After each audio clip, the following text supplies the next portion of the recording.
Assalamualaikum warahmatullahi wabarakatuh, sahabat cerdas. Hari ini berjumpa kembali di channel kami. Kita akan membahas soal biologi SBMPTN tahun 2014. Kita bacakan dari nomor 46 ya. Fungsi autotrof daun diperankan oleh klorofil yang berlangsung di bagian mana? Jadi kalau kita lihat daun ini itu kita insert ya, kita perbesar menggunakan mikroskop jaringannya, akan nampak bagian-bagian seperti berikut ini. Sahabat cerdas ya. Nah, sederhananya seperti ini, kita lihat.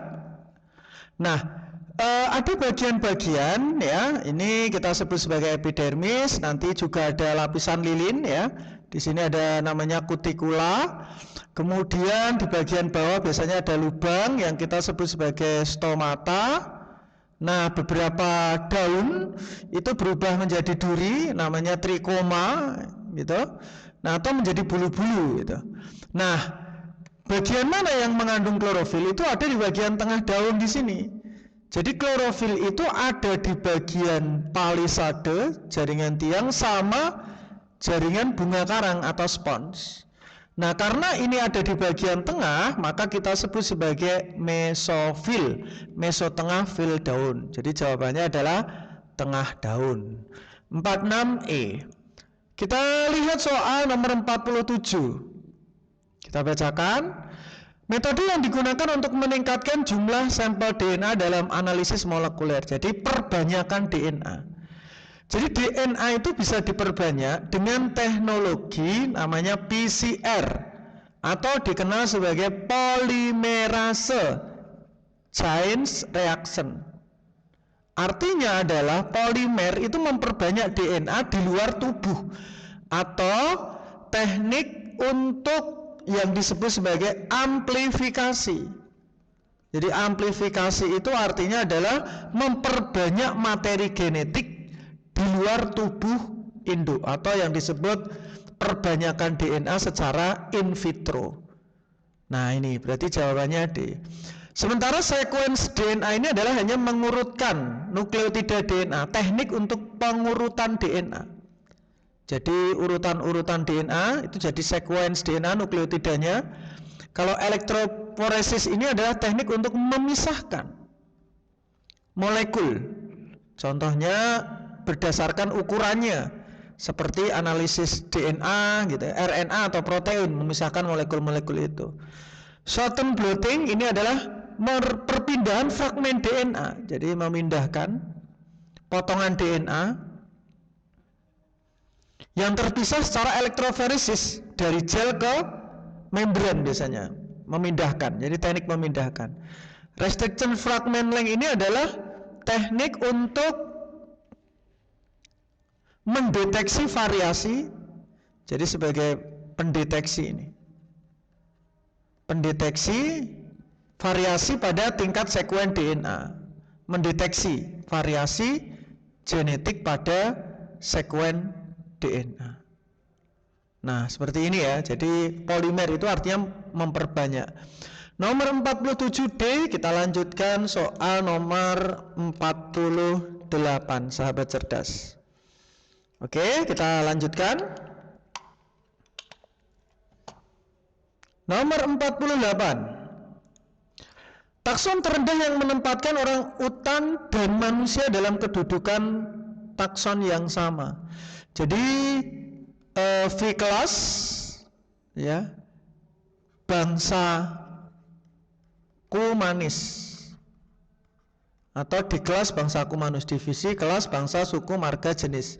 Jadi kalau tumbuhan itu divisi, sementara itu hewan itu filum, kemudian kelas, selanjutnya ada bangsa, suku, marga, dan jenis. Nah, filumnya orangutan sama manusia itu masuk kelompok chordata, notochord, punya sumbu tulang. Kelasnya adalah hewan menyusui, yaitu mamalia. Bangsanya adalah bangsa primata, di mana kelenjar susunya terletak di dada. Sukunya atau familinya itu kalau manusia itu masuk Hominidae, sementara kalau orang utan itu masuk Pongidae. Nah, kemudian marganya ini Homo, ini Pongo. Nanti jenisnya kalau manusia itu ada Homo sapiens, kalau ini Pongo pygmeus atau Pongo sumatranensis. Nah, jadi ini jenisnya beda, marganya, sukunya beda. Jadi yang sama adalah satu bangsa. Nomor 48D. Berikutnya nomor 49. Pada sel eukariotik, di sini subunit RUBP dikode oleh DNA disintesis dalam organel apa? Jadi RUBP itu tugasnya adalah melakukan fiksasi CO2. Nah, ini pengikatan CO2 nih. Nanti menjadi asam fosfogliserat sampai menjadi gliseraldehid 3P, kemudian menjadi glukosa. Nah, ini kembali lagi ke sini. Nah, inilah yang disebut sebagai fiksasi. Ini berperan dalam siklus Kelvin Benson atau di reaksi gelap fotosintesis. Nah, maka terjadinya siklus gelap fotosintesis itu di organel namanya kloroplas. Kalau ini enzimnya peroksisom atau katalase nanti memecah H2O2 menjadi H2O plus O2. Mitokondria ini ada enzim sitokrom untuk respirasi yaitu memecah glukosa dengan bantuan oksigen, kemudian nukleus itu pengendali inti. RE itu sebagai transport saja. RE kasar transport protein, kalau RE halus transport lemak. Nomor 49E, berikutnya nomor 50. Jaringan akar yang berkembang dari protoderm. Jadi meristem primer itu tumbuh menjadi 3 kelompok. Ada namanya PMP. Nah, yang pertama ada protoderm. Derm berarti awal dari derm yang paling luar. Nah, ini akan menjadi epidermis. Kemudian yang kedua adalah meristem dasar. Ini akan menjadi korteks. Nah, ini contohnya parenkim gitu. Sementara yang terakhir ada prokambium. Nah, ini akan menjadi kambium, akan membentuk floem di luar ke dalam silem gitu. Nah, berarti di sini adalah epidermis, ini protoderm, asal dari kata itu. 50A, berikutnya 51. Pernyataan yang tepat tentang silem dan floem sekunder. Jadi kalau kita kasih tanda merah, ini adalah kambium, kemudian ini batang dikotil. Nah, ini yang tanda hijau adalah jaringan pengangkut ini. Gitu. Nah, ke arah luar ini membentuk floem karena pertumbuhan sekunder, maka kita sebut meristem sekunder. Ke arah dalam membentuk silem sekunder. Jadi meristem sekunder namanya kambium fasikuler atau kambium yang ada di dalam pembuluh itu ke arah luar itu membentuk floem sekunder. Nah, ini ke arah luar. Nah, ke arah dalam nanti membentuk silem sekunder. Jadi silem dalam nyelem mengangkut air itu. Nah, inilah yang akan membentuk terutama adalah lingkaran tahun pada batang. Nanti setiap tahun akan tumbuh sehingga batang itu akan membesar. Nah, ini jawabannya menyebabkan terbentuk lingkaran tahun. 51E, kita lanjut. 52. Teknik mengubah glukosa menjadi CO2. Jadi ini respirasi nih. C6H12O6 dibakar pakai oksigen, nanti keluar CO2 dan uap air plus energi dalam bentuk ATP. Jadi respirasi itu ada 4 tahap, glidik si telek. Nah, ini tahapannya. Jadi yang pertama ada tahap glikolisis. Kemudian yang kedua dekarboksilasi oksidatif. Atau yang disebut pemecahan pirufat. Oksidasi pirufat. Nah, yang ketiga adalah siklus Krebs atau dikenal sebagai siklus asam sitrat. Nah, yang terakhir keempat telek yaitu transport elektron. Berarti yang bukan adalah C. Berikutnya nomor 53. Suatu kelompok alga memiliki hidup soliter sendiri ya. Habitnya di air tawar bisa laut, mempunyai klorofil A, C, karoten Xanthofil, fukosantin bereproduksi aseksual dengan membentuk zoospora atau spora kembara. Jadi beberapa alga itu kalau kita singkat Rusian, merit, karo emas, dicosan.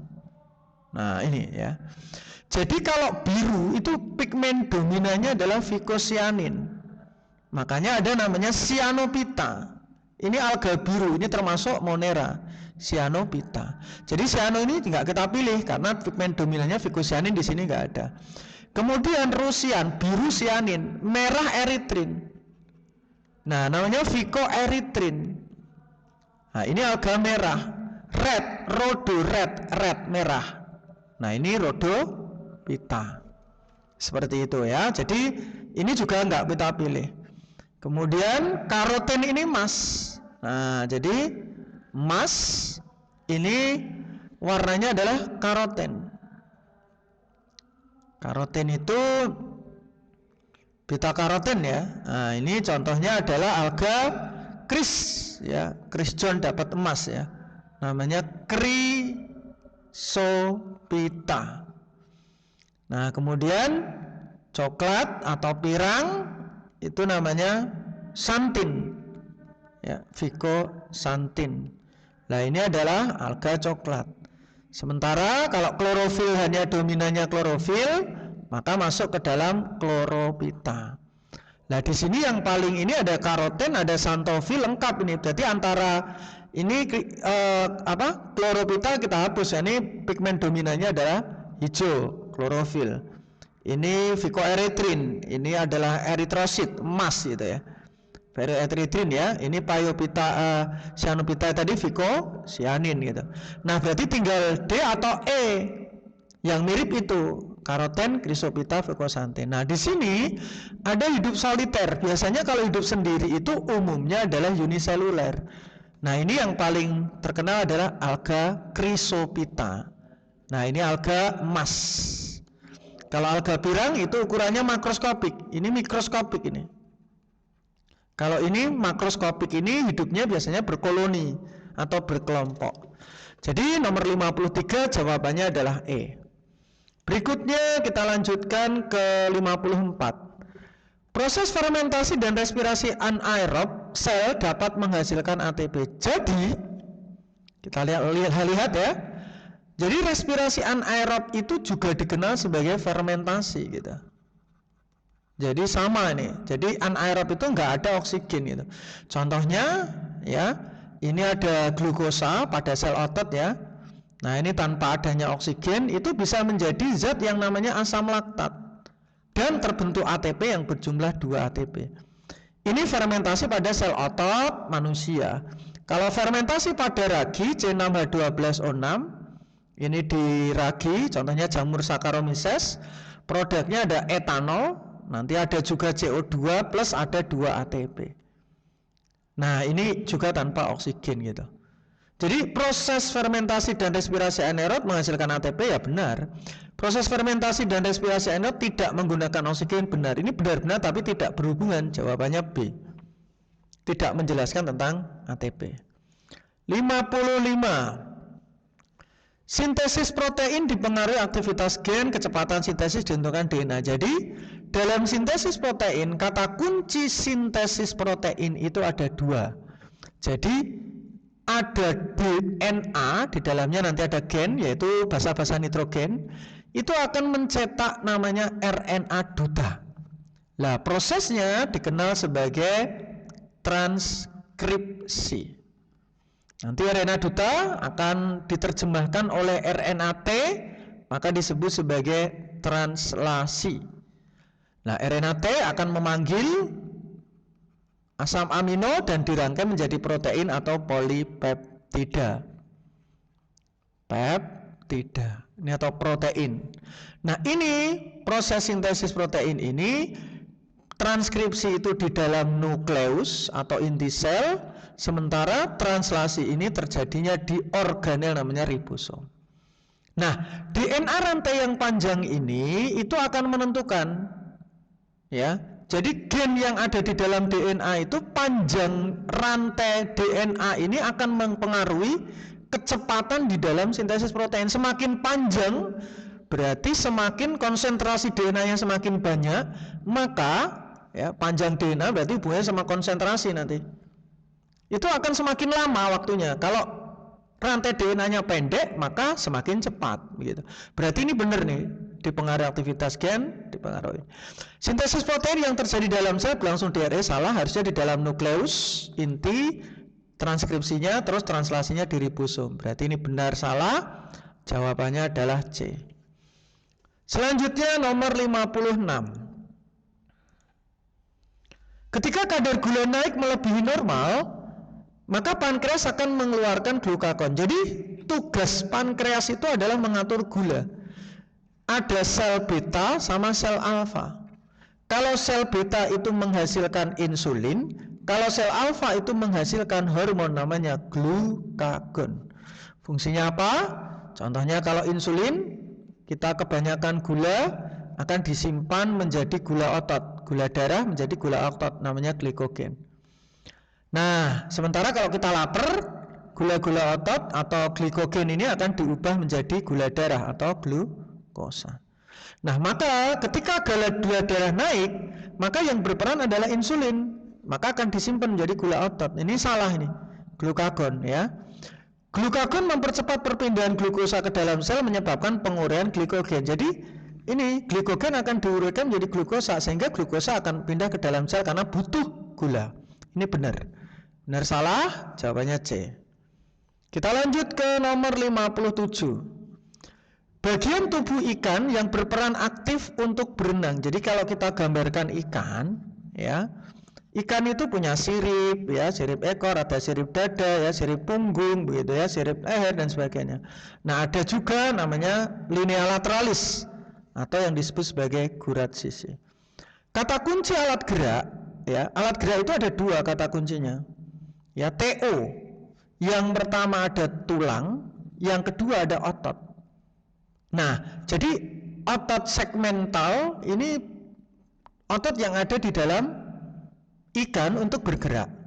Ruas tulang belakang yang termasuk sebagai alat gerak. Ini alat gerak pasif, ini alat gerak aktif gitu. Jadi otot ini penting. Nah, untuk pergerakan kemudinya, ini pakai sirip ini ekor gitu. Siripnya juga penting. Nah, ini yang mengatur tekanan udara. Jadi kecepatan dia, contohnya alat tekanannya tinggi, kemudian berenangnya lebih cepat, kemudian bergerombol, itu sangat dipengaruhi oleh gurat sisi. Jadi ikan berenang itu tetap dipengaruhi gurat sisi untuk mengetahui kondisi lingkungan luar, ya, untuk kecepatan berenang dan sebagainya. Jadi 1, 2, 3, 4 nomor 57E. Lanjut 58. Lihat gambar hipotesis dari berikut ini. Ini sekilas bisa mudah kita jelaskan, sahabat cerdas. Contohnya kalau yang garis ini adalah kelinci, ini adalah serigala. Jadi ini kelincinya turun, serigalanya tinggi. Ya, kebalikannya di sini ya. Saat apa ini? Serigalanya turun, kemudian kelincinya tinggi. Jadi populasi kelinci turun, serigala naik ini. Di sini ya. Nah, serigala rendah, ya, serigala turun, ini naik. Kalau kelinci turun, ini kelinci ya, kelinci turun, ini naik ya bisa. Tapi ini juga bisa nih, kelinci turun, serigala turun juga bisa di sini nih. Oh, sama-sama turun juga bisa. Tapi di sisi tertentu berlawanan bisa. Populasi kelinci naik, serigala naik. Kelincinya naik, mana kelincinya naik? Kelincinya naik, serigala naik. Yang naik serigala ini. Ya, serigala naik, ya, serigalanya naik. Ya, serigala naik, kelincinya naik tidak. Ini ya, serigala naik, kelinci naik tidak ini. Ini serigala naik, ini naik turun. Ini turun. Kalau naiknya belum ada ini. Seperti ini. Berarti 1, 2, 3A. Oke, nomor 58. Selanjutnya nomor 59. Peristiwa berikut yang menandai fase S. Jadi dalam pembelahan sel, namanya siklus sel somatis, itu dipengaruhi oleh, nah ini tahapnya ada istirahat, interfase, sama ini mitosis. Lah interfase ini ada G1, S sama G2. Lah mitosis itu ada pakmat nanti. Ada profase, kemudian metafase, anafase dan telofase. Nah, bagaimana fase S siklus sel somatis? Ini S itu adalah sintesis DNA. Jadi DNA-nya akan diperbanyak, digandakan. Lah, kalau ini adalah tahap baru terbentuk namanya kromosom. Nah, berarti kromosom ini belum ada, yang ada kromosom belum ada. Jadi DNA-nya digandakan, selesainya sudah sintesis DNA, kemudian RNA-nya tinggi 24, jawabannya C. Terakhir, nomor 60. Nah, seorang ahli mengamati jumlah DNA. Ya, dalam kultur DNA di dalam 2 kali lipat. Berarti kalau sudah 2 kali lipat tadi fasenya sama dengan tadi ya.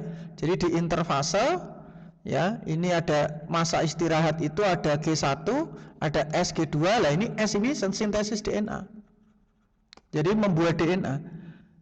Ya, ini baru profase, metafase, anafase, telofase. Jadi DNA jadi 2 kali lipat itu bukan di tahap mitosis, bukan di tahap sini, tapi di tahap interfase. Nah, interfase.